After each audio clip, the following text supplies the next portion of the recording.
coming back here with Shayne to finish out the show here for the last half hour.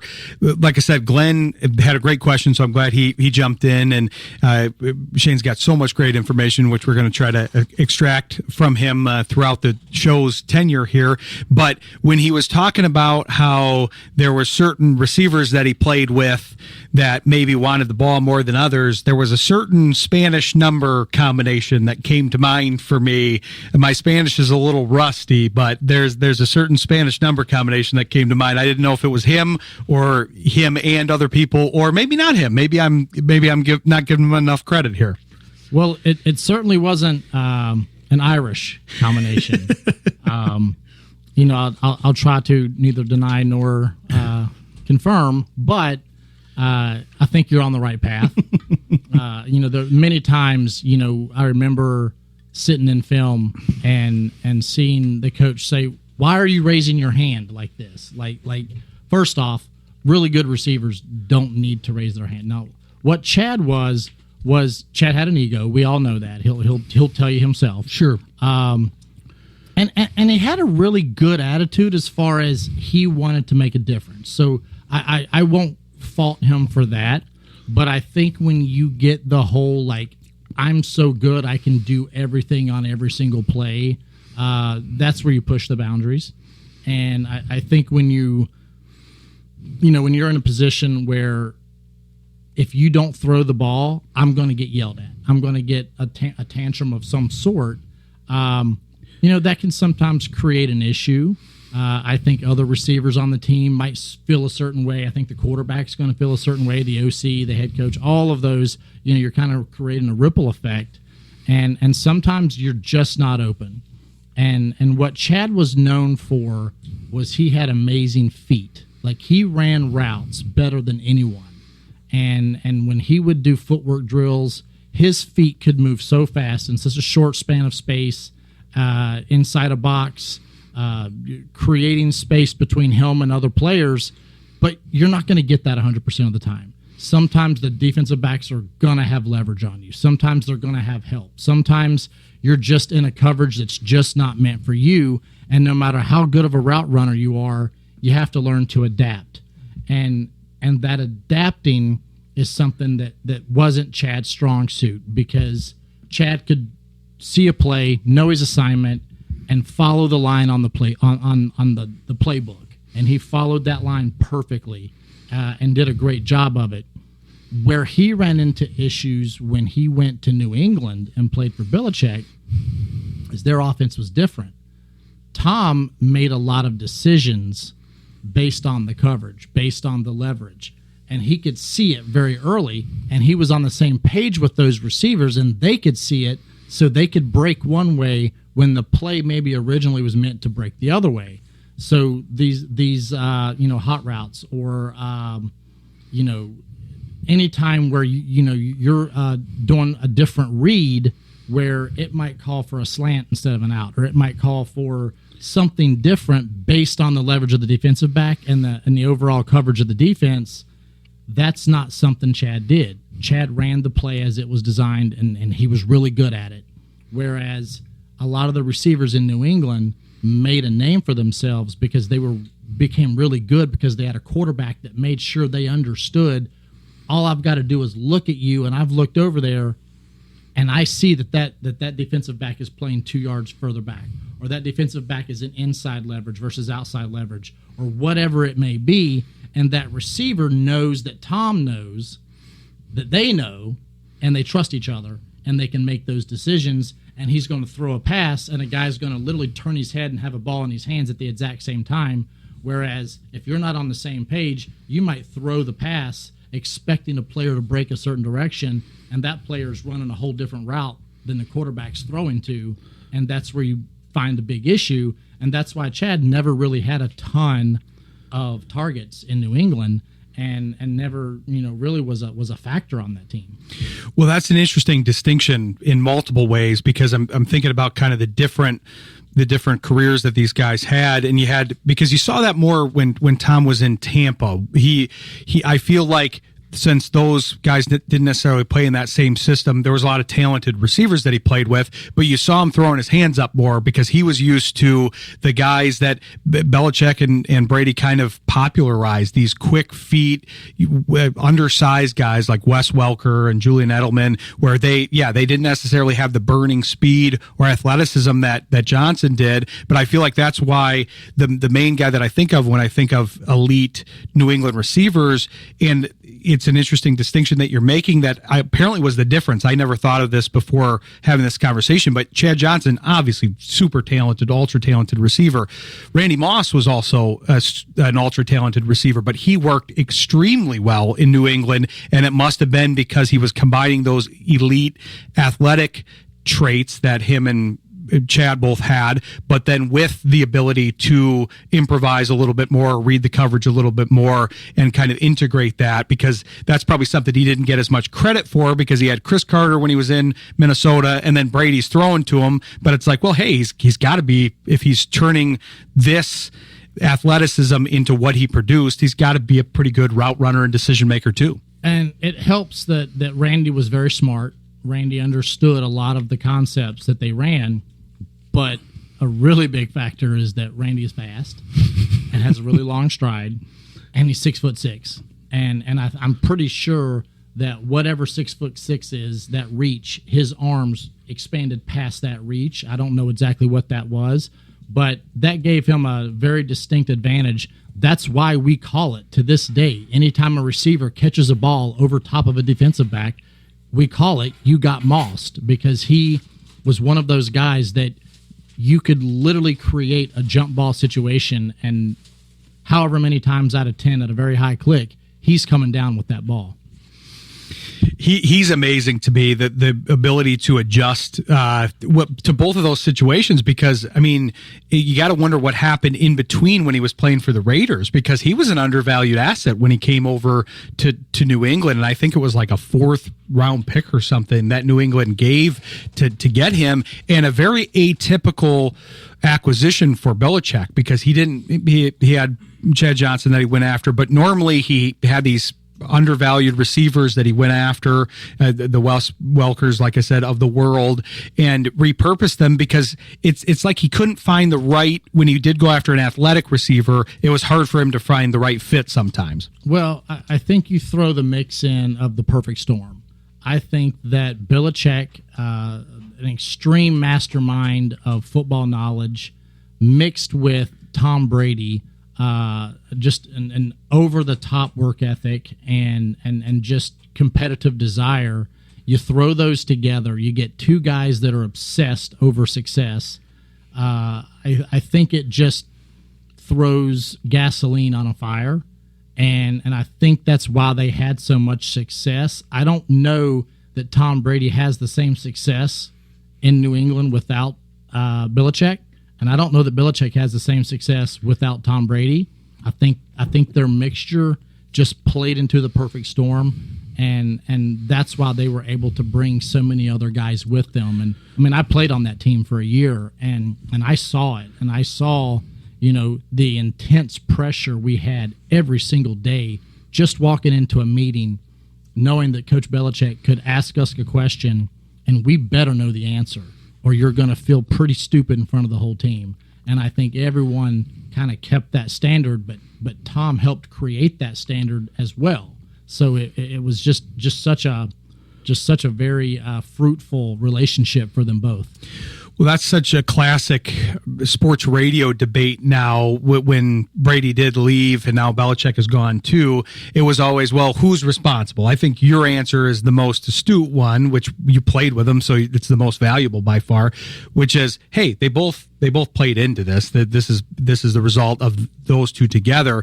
But now I'm curious what you make of both of them kind of going off and doing different things. Brady's trying the broadcasting side of things. He also is in ownership, and that's a little dicey to do both of those at the same time. He's kind of trailblazing there in a lot of ways. And then you got Belichick. We referred to him last week, but he's in college. He's the 10th highest paid coach. And that's the one thing I wondered. He's clearly a great coach. There's nobody can question his coaching ability. But I did question a guy of his advanced age being able to relate to the current college landscape, which is more complicated than ever. Not only are the kids as young, it's also a very complicated landscape that he doesn't really have a lot of precedence in either. Yeah, and the thing is, I think if you put him in college football 15 years ago, 10 years ago, probably still reaches a certain level of success. Who knows how high?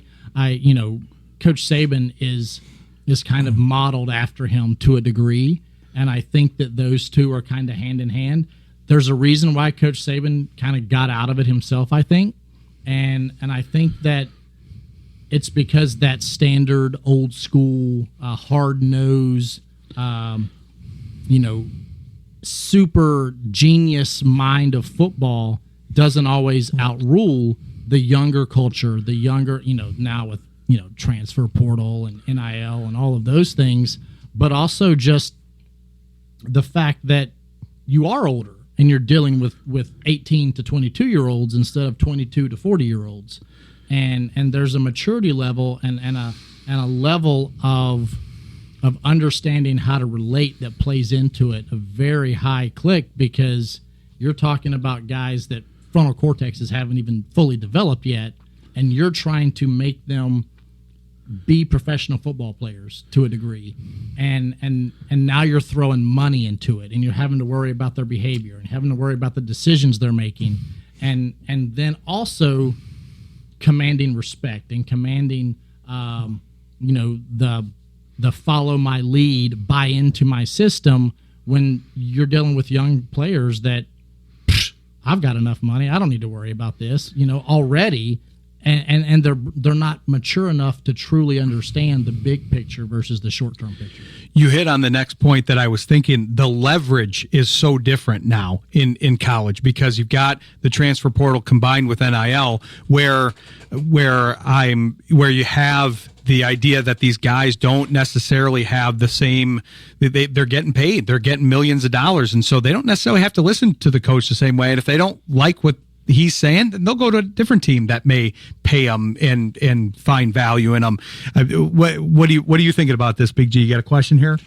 Well, I don't have a question, and I'm probably going to get a lot of hate mail for this, but just because Belichick's got a college-age girlfriend doesn't mean he understands college-age players. I mean, somebody needed to say it, and it couldn't be Shayne. It was the elephant in the room. I'm going to be honest with you.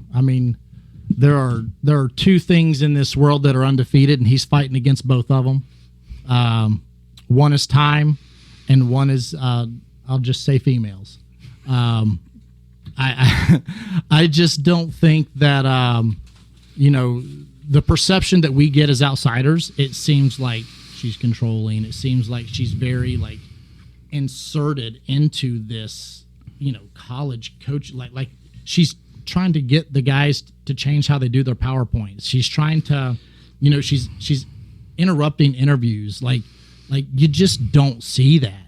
And it's something that, for me, knowing Bill the way I know Bill, it's just like, who is this guy? And he hated social media, and he purposely would say them wrong just to make a point. And now he's posting pictures, doing whatever, and it's cute and all that, but come on.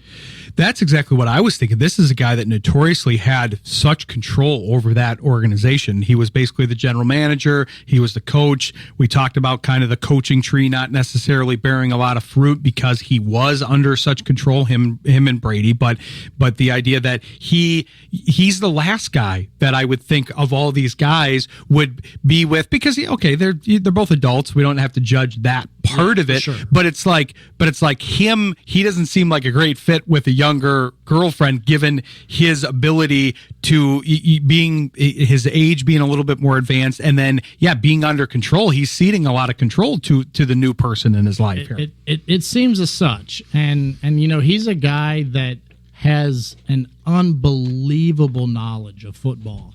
This guy, you could bring up something completely random, and he will tell you a story and break down so much about that story that probably could go back to the Naval Academy in such and such year or whatever, and just have incredible knowledge.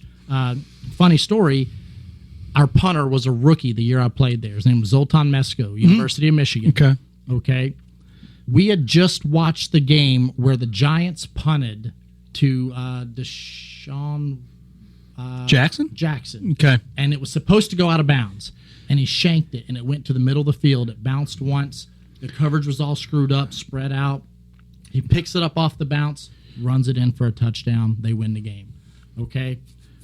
We go over our situations again that week, and it's, okay, we're kicking this out of bounds. We're not hitting, maybe we're playing Chicago and didn't want to punt it to Devin Hester. I don't remember what the situation was. But the point of this play in practice was to punt it out of bounds. Zoltan punishes this ball, crushes it. Julian Edelman catches it a yard inside the sideline. The special teams coach didn't know it didn't go out of bounds. He's like, great punt, great punt. So Zoltan thinks he did a great job. Bill Belichick comes running down the field, cussing and screaming. Zoltan's like, what? It was a good kick. I wish I could say the things he said. Yeah. But what he did is he walked up, and I was right there, and he took his whistle off his neck, and he says, do you want to coach this football team? Zoltan, I just looked at him and said, Zoltan, shut up, don't say anything. And he didn't say anything. And he said, I forgot more football yesterday than you've learned in your whole life. And it was just one of those moments that you just never forget. And it's like, he's actually probably right. But that's how much knowledge the guy has. I mean, it is tremendous. And to see and hear him still talk football, he's still going to be sharp on it. But there's a lot of coaches out there that know a lot of football that if they can't relate to the players, if they can't create a sense of trust, a sense of, the one thing I loved about my college head coach, Frank Beamer, who was an older coach, was that he came across like a father. And you did not want to disappoint your father, but you also knew, like, I want to do what's right for me. I want to do good things. I want to shine and all this, but also Dad told us what to do, and we got to do it right. And if I don't do it right, I'm going to feel bad about that. And that's how I felt with my dad. Like when I knew I upset my dad, I would almost get upset because I'm like, man, I let him down. And that's how we felt with Coach Beamer, is we didn't want to let that guy down. And if you can't create that dynamic with younger players in college, it's really hard. And I don't know how well he's going to do that when there might be guys on there that are like, man, she's younger than my girlfriend, like that type of situation, and then just take her out of the picture. It still could be a challenge. With a parent, it's often worse when they're disappointed rather than angry at you. That's a big move there. The disappointment is even bigger and a stronger emotion than the anger. Exactly. What do you got, Big G? Well, talking about Belichick's knowledge, look who he was defensive coordinator for, Bill Parcells. Yeah. Belichick was on the field for Super Bowl 25 and quite possibly 21 when they won the Super Bowl. Of course, 25 being the wide right by Scott Norwood. Buffalo fans still call him Scott No Good, but the amount of knowledge between those two guys is insane. Oh, absolutely. And, and growing up as a kid, his dad was a coach as well. So he's been exposed to it at a high level his whole life. Mm-hmm. And Bill Parcells, another taskmaster, very much like Bill Belichick. So the apple doesn't fall from the proverbial coaching tree. So that's where Belichick learned it. And, you're absolutely right. I feel like I know quite a bit about football, but I guarantee you I know less than 1% of what Bill Belichick knows. And that's insane. It is. And he learned from the right folks, like you said. I can't imagine Bill Parcells coaching college, but by the way, that would be crazy to have. He could barely talk to the Mannings on the Manning cast last time I saw him. But yeah, interesting discussion on Belichick here. We got to take a quick break, but we'll come back and close up the show with Shayne. You're listening to Shayne Graham's Extra Points on Jethro FM. There's some symphonic metal for you, by the way, with a little quote that Shayne was doing as we were coming back from break here. But yeah, it's been a good show. We want to thank our sponsors here: Encore Business Group, Eric Hall Aesthetic and General Dentistry, Williams Chiropractic, Elite Winning Solutions, and Sal's Complete Home Painting and Handyman Services. I'm sure we'll deal more with Elite Winning Solutions as we go on here, because Shayne's got his branded sweatshirt on, and it'll be fun to talk, because this first show in studio, I think, is a good example of kind of what we wanted to do with the show, because we got some good interviews from analysts. We're glad that Glenn Irby and John Whitaker could join us, but Shayne's showing his wide base of knowledge. You might have been a specialist, quote unquote, on the field, but you experienced everything. You were an NFL football player. You weren't just a kicker. You were a football player. It's funny. I've got, I'm the shortest by inches with my wife's family. My wife is an inch taller than I am. Her brother's 6'6". Her cousins are all 6'4", 6'5", 6'7". They're all super tall. And, so I'll come around. I'm a little older than they are, but they see me as this smaller guy who was the kicker, and they're like, oh, he played football. But you were just the kicker, so it doesn't count. And I've always kind of had that, and it never really bothers me. But that's also one of those things where I can say, well, I might have just been a kicker, but how many NFL tackles did you have? and I can always throw that at them. But, that was the thing. When I was a player, I went to every meeting I could go to and took as many notes as I could. And I just absorbed as much as I could, and I loved it. And that's why I wanted to be a coach when I first got out and got into that world. I shared an office with Paul Pasqualoni at University of Florida. Yeah. And I can tell you, we had so many conversations about football, and I learned so much with him that, I try to retain as much as I can, and I'll never know anywhere near what he has, just like with Belichick. But it's just a game that I love, so when we get to talk about it, it is just a blessing to be able to even just talk about it. Oh, definitely. There's so much nuance to it, and that's why we wanted to do this show, because we like talking about the nuances of it. You can always overanalyze something or say, hey, why did you miss that kick, or why did you miss that catch? There's a lot more that goes into it. I did think of you, though, as kind of the final thing. I did think of you because you're talking about getting a lot of comments, being just a kicker, quote unquote. The long snapper is even more anonymous. Yeah. And I saw that Hogan Hatton almost got attacked on the Lions sideline. I don't know if you saw that video, but I did not see it. A guy climbed over. He was going back and forth with Hogan, because he's in kind of generally the same spot that you are there on the side. Yeah. Sure. And Hogan's a lineman, so he's a little bit bigger, but a guy actually came over the barrier in that Washington game, and the security had to rush him. And I thought, is this the first ever long snapper fight with a fan? It's got to be. Honestly, long snappers all have a very similar temperament. They're typically very docile, typically very quiet. They probably played tight end or linebacker at some point in their career. That's their body type. But they're very to themselves, because they live in an upside down world, right? Like, they're upside down. They're flipping the ball between their legs. They've got one skill that they have to do, but then they have to understand the intricacies of punt protection and being solid when you've got 600 to 700 pounds crushing each side of your A-gap. You've got to have a little bit of calmness to you. So that's an interesting thing. I would love to see the video of that. I've not seen it yet, but there's one phrase that sticks out with when you said the anonymity of a player. Everyone always says, if no one knows who you are and you're a long snapper, it's a good thing, because the only time they ever know who you are is if you screw up.